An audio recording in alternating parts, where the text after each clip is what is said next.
राष्ट्रीय कार्यकारिणी के सदस्य सुनील जी, अन्य साथी, और इसी बीच जो पूरे देश के इतिहास में माने क्या सुप्रीम कोर्ट का जो जजमेंट रहा, माता नंदा देवी, साथ ही समस्त पदाधिकारी गण, समाजसेवी और मेरे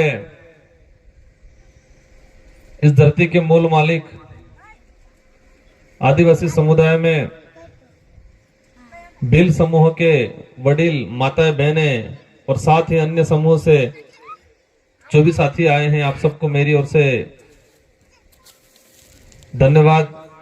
मैंने काफी इंतजार करवाया, हमें इस इलाके का ज्यादा आइडिया नहीं था, नासिक में कार्यक्रम नहीं था, लेकिन हम रात को पहुंचे तो नासिक में मैसेज चला गया, तो नासिक में सुबह सुबह 2-3 कार्यक्रम छोटे मोटे हो गए।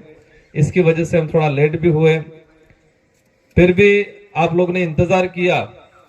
आप लोगों के मन में एक आशा है कि कुछ नया होगा, एक उम्मीद है कि हमारे लिए और आने वाली पीढ़ी के लिए ये भारत आदिवासी पार्टी कुछ अच्छा काम करेगी।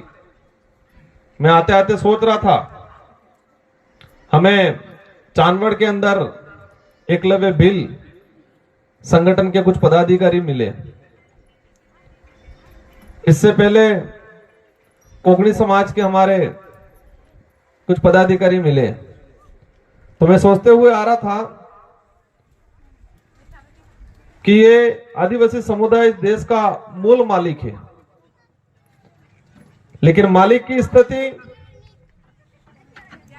एक किराएदार जैसी हो गई है। आसपास में देख रहा था, जो हमारे जो मकान बने हुए हैं, हमारे लोग एक दो जगह रास्ते में रुके, छोटा मोटा धंधा पानी कर रहे हैं। मैं ये सोच रहा था, क्या ये स्थिति से सुधार होगा या फिर उससे बेहतर स्थिति, बदतर स्थिति होती जाएगी। वर्तमान में जो स्थिति है इसमें सुधार आएगा या फिर उससे खराब स्थिति आएगी हमारे आने वाली पीढ़ी की। ये मेरे मन में सवाल आ रहा था बार बार,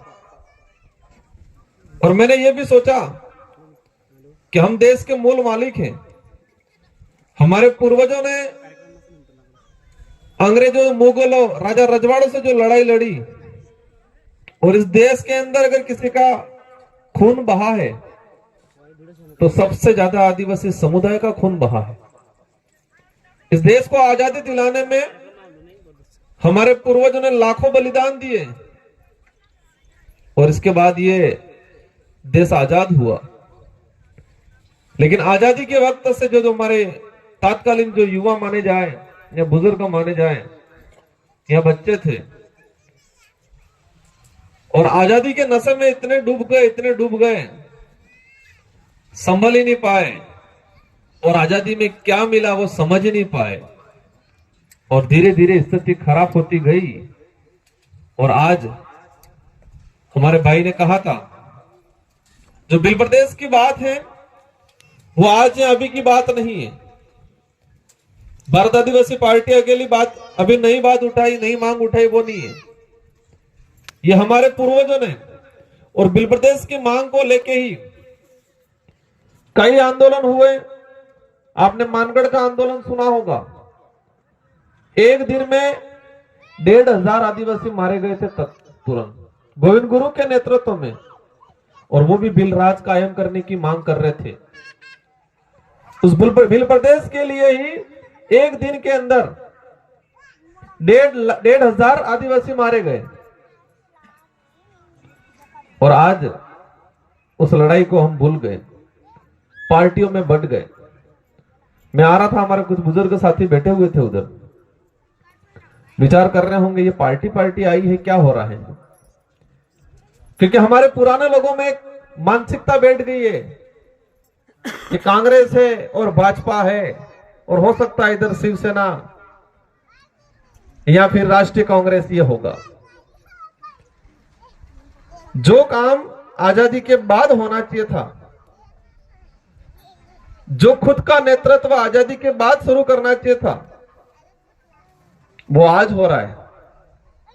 जो आज ये जो काम हो रहा है, देश के अंदर आदिवासियों को अपना खुद का संगठन बना के, खुद का लीडरशिप वाले, खुद के हाईकमान या खुद के नेतृत्व में अपने जनप्रतिनिधि चुन के लोकसभा विधानसभा में भेजने का काम आजादी के बाद से करना चाहिए था। लेकिन खुद का घर नहीं बनाया हमने, हम किराए के घरों में रहना पसंद किया। मतलब खुद की पार्टी, खुद का संगठन बनाना पसंद नहीं किया हमने, किराए की पार्टियों में रहना पसंद किया।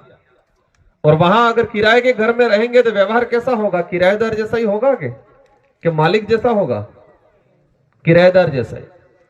इसलिए हमारे नेता पार्टियों में एमएलए एमपी बनते हैं, आदिवासी समाज की एक बात नहीं बोलते वहां। वो इसलिए नहीं बोलते हैं कि वो किराए के घर में रह रहे, और जिस दिन आदिवासी समाज की बात बोल देंगे उनको तुरंत वहां से निकाल दिया जाएगा, मतलब टिकट काट दिया जाएगा। यही हो रहा है इसमें, देश में अंदर एक भी एमपी एमएलए इस समाज के संवैधानिक अधिकार को लेके, इस समाज का जो हमारा इतिहास है, जो इतिहास को खत्म किया जा रहा है, उस इतिहास को उजागर करने को लेके क्या विधानसभा लोकसभा में बोलता है? वो नहीं बोलेगा, क्योंकि वो किराए की जगह रह रहा है। और जब भी बोलेगा उसको निकाल दिया जाएगा, क्योंकि हमने हमारी ताकत नहीं बताई। और आज ये समय है, एक टर्निंग पॉइंट है। हमारे सबकी जिंदगी गुजर जाएगी, आपकी भी गुजर जाएगी, हमारी भी गुजर जाएगी, लेकिन आने वाली पीढ़ी का क्या होगा? ये एक ऐसा समय है, अगर अभी नहीं संभले तो आने वाली पीढ़ी को वापस गुलामी की ओर जाना है। जमीनें नहीं रहेगी, आरक्षण नहीं रहेगा, और इतिहास तो उन लोगों ने वैसे ही मिटा दिया गया है। और ये विचारधारा आई इसलिए आज महापुरुषों की तस्वीरें लगी हुई है, बाकी कमल कांग्रेस के नेताओं, कमल कांग्रेस के संगठनों में ये नहीं लगती है।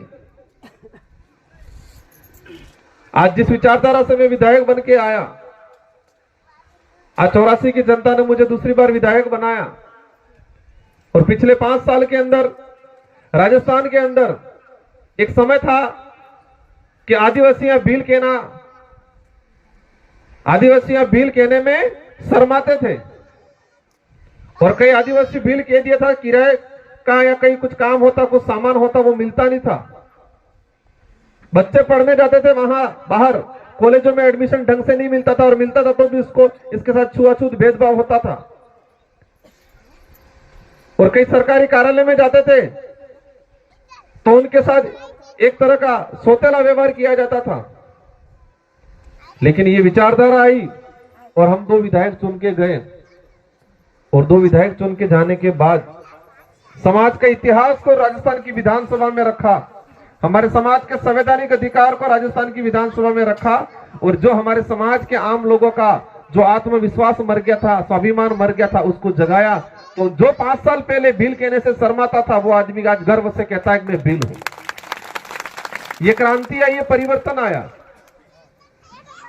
जो 5-10 साल पहले भील या आदिवासी कहने से शर्माता था, वो व्यक्ति आज छोटा सा बच्चा भी है, छोटा सा बच्चा भी गर्व से कहता है कि मैं भील हूं, मैं आदिवासी हूं। लेकिन 5 साल पहले उसके पिता भील कहने से शर्माता था। यह स्थिति थी। 5 साल पहले सरकारी कार्यालयों में छुआछूत भेदभाव होता था, और आज हमारा भाई जाता है, काम होता नहीं होता, लेकिन टेबल खटका के बोलता है कि ये काम करना पड़ेगा इन अधिकारियों को। ये परिवर्तन आया है। हमारे जो 5 साल पहले जो स्थिति थी, हो सकता है यहां पर भी वर्तमान में वही स्थिति होगी आज। मुझे इतना नहीं नॉलेज है, लेकिन वर्तमान समय में इस दुनिया में महाराष्ट्र के जो इलाका ट्राइबल इलाका है, उस इलाका में हमारे लोगों के साथ यही होता होगा आज, जो हमारे राजस्थान में होता था। एक परिवर्तन आया, और लोग, आज मैं आया हूं, सूचना पहुंचेगी कमल कांग्रेस के नेताओं को, और आपको कहेंगे अरे क्या हो जाएगा, वो राजस्थान से, तुम्हारा क्या मतलब है? दिल्ली का पंडित धुलेव के पंडित जी से दोस्ती रख सकता है, संबंध रख सकता है, लेकिन राजस्थान का भील हमारे महाराष्ट्र दुलिया के भीलों से संबंध नहीं रखेगा क्या? रखेगा। ये भी कहेंगे क्षेत्रीय पार्टी है, छोटी पार्टी है, और छोटी पार्टियों का अस्तित्व नहीं होता, ये कहेंगे लोग। आपके सामने ये बातें आएगी। छोटी पार्टियों की वजह से ही देश का अस्तित्व बचा हुआ है। अगर ये छोटी पार्टियां नहीं होती तो आज वर्तमान में देश का अस्तित्व नहीं बचा होता।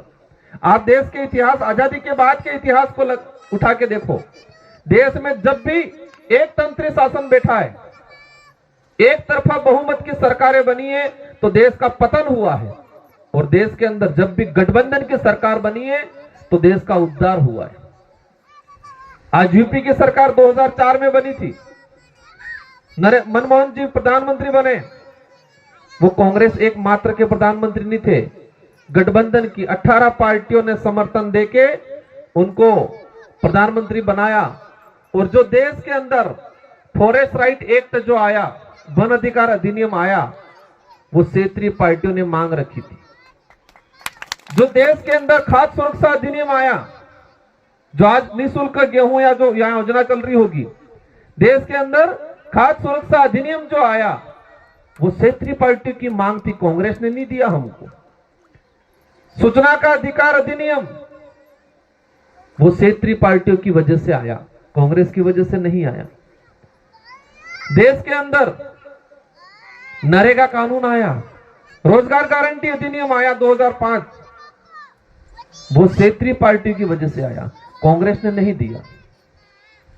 निःशुल्क शिक्षा का अधिकार अधिनियम वो यूपीए की सेकंड सरकार में कर्नाटक की जो तरफ की जो क्षेत्रीय पार्टियां थी उन्होंने डिमांड की तो कांग्रेस को मजबूरन लाना पड़ा, कांग्रेस नहीं लही। देश के हित में, आम जनता के हित में जितने भी कानून आए हैं वो सारे क्षेत्रीय पार्टियों की वजह से आए हैं, न कि राष्ट्रीय पार्टी की वजह से आए हैं। अब आपको तय करना है कि राष्ट्रीय पार्टियों में ताकत है या क्षेत्रीय पार्टियों में। राष्ट्रीय पार्टियां देश को बचा सकती है या हमारे समाज का भला कर सकती है, या क्षेत्रीय पार्टियां कर सकती है? क्षेत्रीय पार्टियां कर सकती है। और क्षेत्रीय पार्टी नहीं होती तो देश के हित में, आम जनता के हित में जितने भी जो कानून आए वो कानून नहीं आते। और आप देख सकते हो 2014 के बाद एक तरफा बहुमत की सरकार बनी केंद्र में, वो सारे कानून खत्म किए गए। आज न रोजगार गारंटी कानून को खत्म करने का प्रावधान ला रहे, फॉरेस्ट राइट एक्ट को खत्म करने का प्रावधान ला रहे, आरटीआई को सीमित कर दिया गया। जितने आम जनता के हित में, आदिवासी समाज के हित में कानून बने थे वो सारे के सारे कानून खत्म करने का काम किया गया। अगर गठबंधन की सरकार होती तो क्या खत्म होते ये कानून? मैं ये बात इसलिए बता रहा हूं क्योंकि आपके सामने ये सवाल आएंगे कि ये क्षेत्रीय पार्टियां है, छोटी पार्टियां है, इनसे क्या होगा? उनको कहना है कि हमारा व्यक्तिगत कुछ हो नहीं हो, लेकिन समूह का, आदिवासी समाज का भला जरूर होगा और देश का और राज्य का भला भी जरूर होगा। ये संघर्ष करना पड़ता है इन पार्टियों में। मजे मारने होते तो राष्ट्रीय पार्टी है और संघर्ष करना है तो क्षेत्रीय पार्टी है। और महाराष्ट्र का इतिहास मैंने देखा अभी पिछले 3-4-5 साल में जो हुआ है, किस तरह से तोड़ दिया गया। और वो भी लोभ लालच में आ गए और टूट के इधर इधर बिखर गया पूरा महाराष्ट्र। बिखरा कि नहीं बिखरा है? आज शिवसेना के 2 भाग हो गए, वो लोभ लालच में ही गए। राष्ट्रीय कांग्रेस के 2 भाग हो गए, वो लोभ लालच में गए। और वो सब दिल्ली और गुजरात वाले कर रहे हैं सारा खेल मिलके। एक चीज समझना पड़ेगा कि हमको जो वोट मिला है, ये वोट आसानी से नहीं मिला है, ये आजादी के बाद मिला है। और आजादी कई बलिदान दिए इसके बाद मिला है। ये वोट की बहुत ताकत है, इसकी कीमत है। और हमारे बुजुर्ग ने इस ताकत को, वोट की कीमत को नहीं समझा। हाँ ठीक है, हाथवाड़ा आवियो, फोल आल दो, वोट आल दो, फूलावाड़ा आवियो आल दो, हो 2 रुपया 500 रुपया या कुछ पीने का आ गया, चलता है या होता है? ये यही होता है। हम हमारा जमीर बेच रहे हैं, आने वाले भविष्य का हम खुद अपने हाथों से कत्ल कर रहे हैं। ये टर्निंग पॉइंट है। अगर अभी हमने कुछ सही डिसीजन ले लिया, अभी हमने स्वाभिमान की लड़ाई लड़ना सीख लिया, बाकी देश के अंदर एक साइकोलॉजी गेम चल रहा है। लोगों को माइंड वॉश कैसा किया जाए, लोगों को व्यस्त कैसा रखा जाए। और हमारे लोगों के बीच में एक लॉलीपॉप की तरह सरकारी योजना फेंक दी जाती है। अभी चल रहे संकल्प भारत यात्रा, यहां चल रहा है, समाज के अधिकार की बात आती है तब लोग इकट्ठे होते हैं नहीं, लेकिन वो फ्री का कुछ सामान मिलने की बात आती है, पूरा ग्राउंड होगा स्कूल का या पंचायत का भर जाता है। भरता नहीं भरता है? सुबह 7-8 बजे से बैठे रहेंगे भूखे प्यासे, शाम की 5 बज जाएगी और वो योजना ऐसी होती है। वो हमारे उधर कहावत है कि ऊंट यूं चबाता रहता है, हमारे बिली भाषा में कहीं भी कि ऑटो वागोल है नीचे हियाण विचार करे, एक बार पढ़े, एक बार पढ़े, एक बार पढ़े, मतलब ऊंट चबाता रहता है तो सियार रहती है नीचे, देखती है, विचार करती है अभी कुछ गिरेगा खाऊंगा, अभी कुछ गिरेगा खाऊंगा। और ऐसे ही योजना ला रही है ये सरकार, आवेदन कराती है, कागज करा रही है भी। आप इसका प्रॉफिट देखना, इसका स्टडी करना, इसका ये जो जितनी भी जो योजना आ रही है, 1000 लोग आवेदन करेंगे और ये 1000 लोग आवेदन करने के लिए लाखों रुपया खर्चा होगा लोगों का, और 1000 में से क्वालिफाई हो पाएंगे 300-400, और प्रॉफिट मिलेगा 50 से 60 लोगों का। 10% लोगों को इन योजना का प्रॉफिट मिलता है, लेकिन 1000 लोग इस योजना को प्राप्त करने पे अपना समय, अपना माइंड खत्म करते हैं। और यही देश के अंदर गेम किया जा रहा है कि लोगों को छोटी छोटी योजनाओं में, आवश्यकताओं में उलझा दो, सुविधाओं के लिए, पेट भरने के लिए उलझा दो, अधिकार की बात नहीं करेगा। अधिकार की बात कब करेगा?